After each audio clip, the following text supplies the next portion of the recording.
Riprendiamo la linea da Comacchio e da Goro, che sono state le prime tappe del nostro viaggio. Ci siamo spostati a Lido di Pomposo, ovviamente sono pochissimi chilometri, siamo qui ospiti della Valle dei Sapori. Marco Rainieri è il titolare di questo ristorante e siamo qui e abbiamo portato le nostre ostriche in tavola. Sono davvero bellissime e allora Marco, per voi il pesce immagino sia il filo conduttore di tutti i vostri menù. Sì, noi siamo lidi, il filo conduttore del pesce, sì. Cozze, vongole in particolare. Certo. E le ostriche vengono chieste? Le ostriche vengono molto chieste, sì, sì, sì. Soprattutto in questo periodo. Un piatto prelibato, in questo periodo specialmente, sì, un certo. piatto molto che dà onore al tavolo, insomma. Ecco. Infatti sono qua presenti, si possono mangiare così, appena aperti, svuotando logicamente da quella quina che rimane all'interno, basta un po' di pizzico di sale, un po' di limone e sono una squisitezza. E sono una squisitezza. Sì, sì, sì. Ecco, ci sono però anche delle ricette che prevedono di cucinare le ostriche. È una bestialità dal tuo punto di vista oppure è un'opportunità in più? Poi la cucina, vuoi mai, si fa a 360 gradi, dopo è bella per quello, ci si inventa, la cucina è un continuo inventarsi.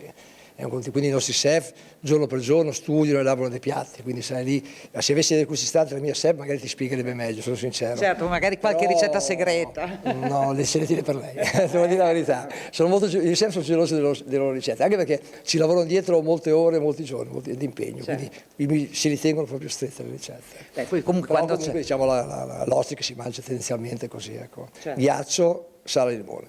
Leonardo, quando noi prendiamo un'ostrica, come facciamo a capire che è fresca? Perché voi ci avete detto sì, l'ostrica fino a 5 giorni, insomma la shelf life e comunque regge e resiste, ma a occhio la si può riconoscere? Beh, la si vede soprattutto quando è chiusa, quando le valve appunto sono ben tenaci nel rimanere chiuse. E, ovviamente al ristorante ci arrivano aperte, ma ad ogni modo i controlli sanitari sono molto stringenti anche in quest'ambito. Quando vengono portate al tavolo, insomma, bisogna innanzitutto guardare il colore e la consistenza delle carni, che devono ancora risultare ben sode e leggermente umide, insomma. E, in più un'ostrica di qualità ovviamente ha il suo odore prima ancora che sapore, per cui vi assicuro che un'ostrica non fresca la si sente subito. Ecco, poi infatti dicono gli amanti delle ostriche che mangiando le ostriche si mangia il mare e in qualche modo è vero, perché è proprio quello che si sente, questo sapore di salmastro, insomma. Sì, perché conservano fino alla fine il loro liquido intervalvare, che non è altro che una scorta che loro si sono portati dal loro luogo di origine. Certo, insomma, quindi questo è importante. Beh, è un mondo affascinante. Un mondo affascinante, sarei molto curioso di vedere come si aprono le ostriche, perché io ho visto, insomma, sono operazioni un po' complicate, occorre una grande manualità per farlo. E anche infatti lui giustamente diceva al ristorante che arrivano aperte, perché sennò faremo tutti quanti delle figuracce pessime. Se vuoi provare a cimentarti noi ti lasciamo lavorare, perché sappiamo che è una cosa, giustamente, lui è biologo, le ostriche le fa nascere, le coltiva, le segue e vediamo. Se vuoi cimentarti noi intanto andiamo avanti con gli altri piatti, senza nessuna responsabilità. Comunque ovviamente ecco, questo è il coltellino. È il coltellino per aprire le ostriche, questo è indispensabile, anche perché è molto tenace la conchiglia, molto, molto, molto. Vuoi provare? Buon lavoro, vediamo, io vado avanti con il nostro non chef, perché ha specificato che non è lo chef, con il nostro titolare. Dicevamo le ostriche, poi dopo abbiamo chiaramente le cozze, abbiamo le vongole, questi sono i mitili, i molluschi, sono i principi della tavola di questo territorio. Sì. Cozze e vongole, sono nostre vongole di Goro anche, comunque sì, fanno da padrone di casa. Certo. Lo spaghetto qua c'è sempre. Lo spaghetto alle vongole è un classico, diciamo, molto buono. Ma col pomodoro bianco? Bianco, tassativamente bianco. Il pomodoro copre, sì, no, bianco. Ecco, bianco. sì, assolutamente. Questo non puoi mettere il pomodoro no. C'è chi lo mette, io so che... La cucina la fai come uno poi se la elabora, ma lo spettro è bianco. Lo spaghetto è bianco. Con il suo aglio, il suo prezzemolo è bianco, sì. E nella frittura cosa ci mettiamo? Nella frittura ci mettiamo delle seppie nostre del Mediterraneo, dei gamberi, dei calamaretti, e delle acquadelline, sempre nostre, diciamo, usiamo per il nostro locale. Perfetto, le acquadelle sono uno spettacolo, insomma le acquadelline sono uno Anche spettacolo. impanate, se le fai spinate impanate sono di una, Sono sono di veramente, una bontà, la classica costolettina di padella. c'è solamente di che Inizia a sbizzarrirsi. mangiarne uno e vai avanti tutta la giornata. Esatto. E poi vabbè abbiamo l'insalata di mare che è un classico per cominciare. Sì, insomma. sì, sì. Come dolci abbiamo, tendenzialmente cerchiamo di fare delle crostate, adesso qua ne abbiamo una ai frutti di bosco, poi ne fate con le marmellate, varie generi, insomma comunque. A parte che noi tendenzialmente facciamo tutti i dolci fatti in casa, Certo. tutti di produzione propria, ecco, tendiamo, mascarpone fa la padrona però. Ecco, no, perché già uno si è mangiato tutto il resto prima, si fa pure il mascarpone alla fine. Qui siamo alla dieta a punti. A proposito di diete, volevi dire scusa? Sì, io vorrei vedere Leonardo in azione, però mi incuriosisce, insomma, vedere Bene, l'apertura. Leonardo, perché, mettiti al lavoro. Quel che succede, succede. Intanto che Leonardo apre l'ostrica, allora io lo so che è una bestialità, speriamo che non sia freschissima perché sennò è durissima da aprire. Quindi speriamo, però ho il dubbio perché proprio sono, ecco, è perfetta, esattamente come deve essere. Esatto, è buono. Intanto però io vi dico i valori nutrizionali dell'ostrica. Ti sei preparata? Mi sono preparata, ho anche il foglietto per non dire delle bestialità.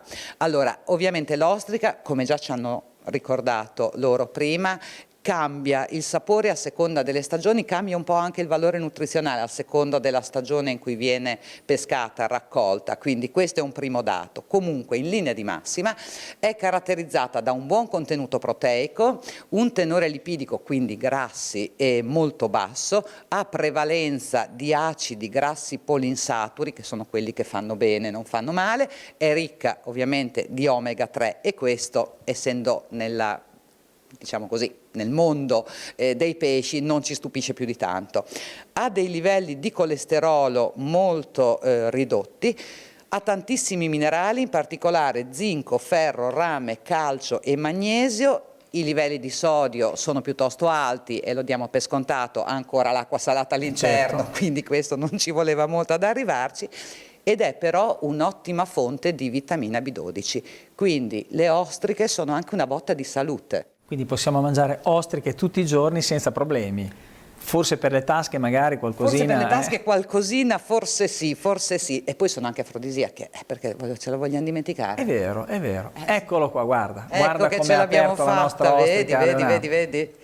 Allora, soddisfatto del lavoro? Sei riuscito ad aprirla bene? Era particolarmente tenace. Era particolare, facciamola vedere a favore di telecamera, così appena aperta, eccola. qua. È bella lucida. Sì, ha proprio un bel colore. Poi, come avete visto anche in valle, rispecchia un po' anche l'alimento che mangia. Vedete che questa sfumatura verde e il centro è comunque ambrato. Una bella ostrica, insomma. Una bella ostrica. E questa ha un anno, dopo più o meno, sì, i tempi sono quelli. Devo dire cresce tantissimo, molto in fretta in pochi mesi, perché da come le abbiamo viste noi in valle diventano gigantesche. Sì, rispetto soprattutto anche a quelle che abbiamo visto a Goro, che erano da 3 mm, adesso abbiamo un'ostrica di una settantina di grammi, anche di più, e hanno questo crescimento molto rapido effettivamente. Dopo un anno, eccole lì. Ma se rimanessero in acqua ulteriormente, cioè aumenterebbero di dimensioni oppure si deteriora l'animale? No, continuerebbe a crescere, però il valore dell'ostrica concava, il valore commerciale dell'ostrica concava diminuisce, perché l'ostrica sarebbe troppo grande per essere degustata a cucchiaio, no? Mangiandola a cucchiaio, e quindi sarebbe più un'ostrica da carne che verrebbe apprezzata di più, per esempio nei mercati asiatici o nel mercato americano, però insomma è un po' troppo lontano per noi. Ecco.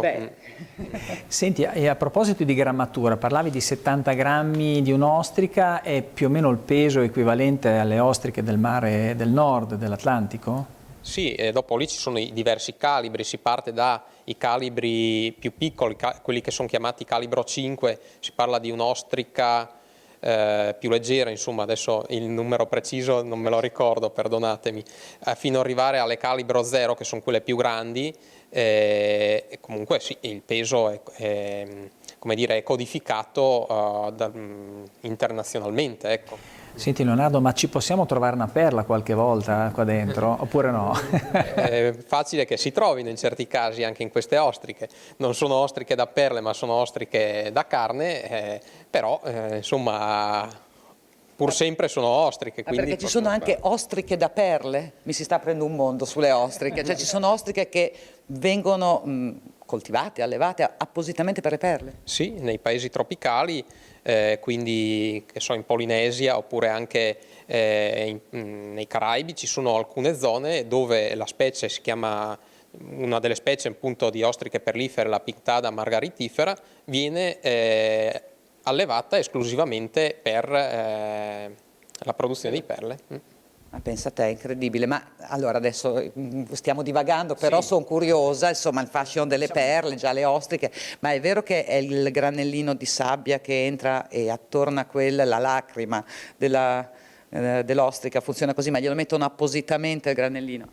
Sì, sì, è un'operazione molto delicata, per cui servono comunque degli operatori esperti, in cui appunto i paesi tropicali si sono specializzati, e creano una piccolissima apertura tra le valve dell'ostrica, iniettano un corpo estraneo, quello che viene riconosciuto dalle ostriche come un corpo estraneo, e queste cominciano a depositare madreperla attorno, creando questa forma molto regolare. Ecco. Quindi il discorso della perla coltivata, anche lì ci sono le perle non coltivate, è il granello di sabbia che per caso è entrato nell'ostrica, costa un patrimonio ed è bellissimo. Direi che siamo a conclusione, salutiamo tutti e ringraziamo anche Marco che insomma ci ha preparato questa tavolata, poi dopo i saluti magari ce le assaggiamo. Beh, io direi che non avevo intenzione di andare a casa senza assaggiarle, insomma questo lo davo per scontato. Grazie a tutti voi che ci avete accompagnato, grazie a voi che ci avete seguito.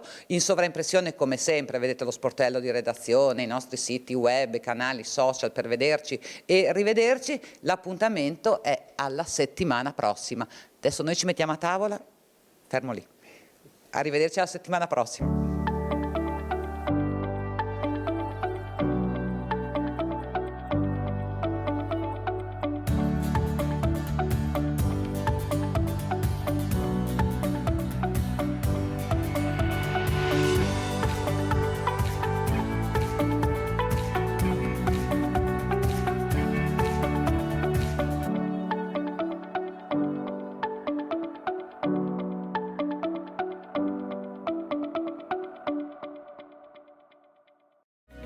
In collaborazione con